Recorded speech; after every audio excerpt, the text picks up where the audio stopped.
There was once a baker who had a shop in a small town in America. This baker was not a very kind man.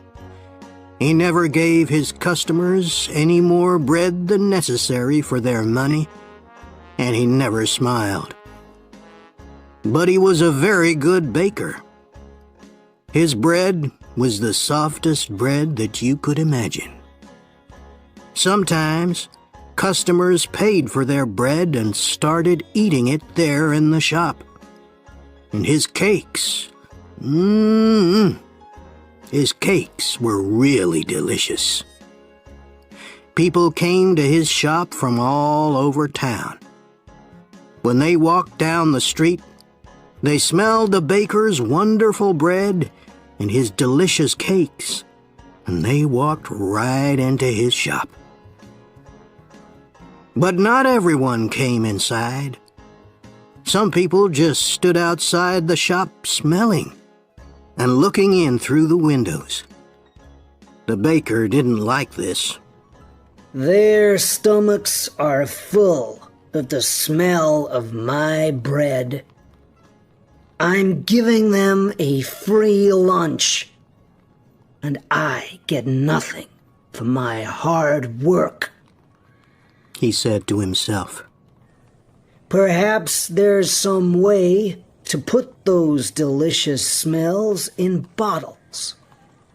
Then I can sell them, just like I sell my bread. One winter morning, very early, the baker was in his shop, making bread. He wasn't singing happily while he worked. He was complaining to himself about getting up early, about the cold weather, and about anything that came into his head. In the middle of all this, he looked up and saw someone looking in through the window. It was a young man wearing an old coat. He was looking at the baker's bread, and he was hungry. He was smelling the fresh bread and smiling. When the baker saw him, he felt very angry. That thief outside my shop has a stomach full of the smell of my bread. It's a free breakfast. I get nothing for my hard work, while he steals my smells. The man didn't move. He just stood there, closed his eyes, and smelt the fresh bread happily. The baker was really angry now. He walked across the shop, opened the door, and shouted at the man, "Pay me!" Pay you for what? asked the young man in great surprise. For the smells that you've stolen, replied the baker. But I've stolen nothing. I'm only smelling the air. Air is free, said the hungry young man.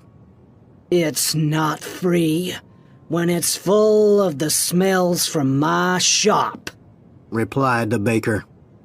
Pay me now, or I'll call the police.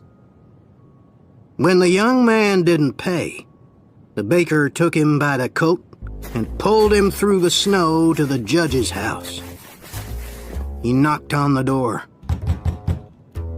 After a long time, the judge opened the door in his nightclothes. He looked at the baker and the hungry young man standing outside in the street. It was 6 o'clock in the morning. What could be so important so early in the day? This man is a thief. He stole the smells from my shop, said the baker. The judge was surprised, but all he said was, "Come in and tell me your story.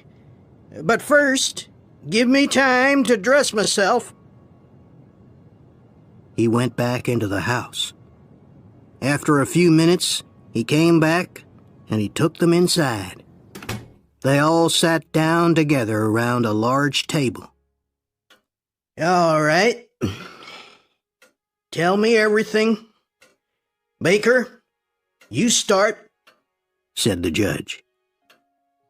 He listened quietly. First, the baker told him all about the hungry man who stole all his smells. The judge went on listening. Then the young man told him that air was free and that any man could have as much as he wanted. When they finished telling their stories, the judge was silent for a few minutes. The baker started telling him again of how the other man took all his smells without paying. "Stop! Be quiet! I've decided what we'll do," said the judge. "Young man, do you have any money?" The young man put his hand in his pocket and took out a few coins. He showed them to the judge and said, Sir, this is all the money that I have in the world. "Give those coins to me," said the judge. The young man put them into the judge's hand. "I've listened carefully to both your stories," began the judge. "It's true that the smells were coming out of the baker's shop, and these smells belonged to the baker. And it's also true that this young man took those smells without paying for them. And so I say that the young man has to pay the baker for the smells that he took." The baker smiled, perhaps for the very first time in his life. He held out his hand at once for the money, but the judge didn't give him the coins. "Baker, listen and listen carefully," he said. He shook the coins in his hands, and they clinked together. "That can pay for the smells," he said to the baker. Give me my coins, sir, said the baker, not smiling anymore. "No," said the judge. "I've decided that the sound of money is the best way to pay for the smell of bread." And with that, he gave the coins back to the poor young man and told him to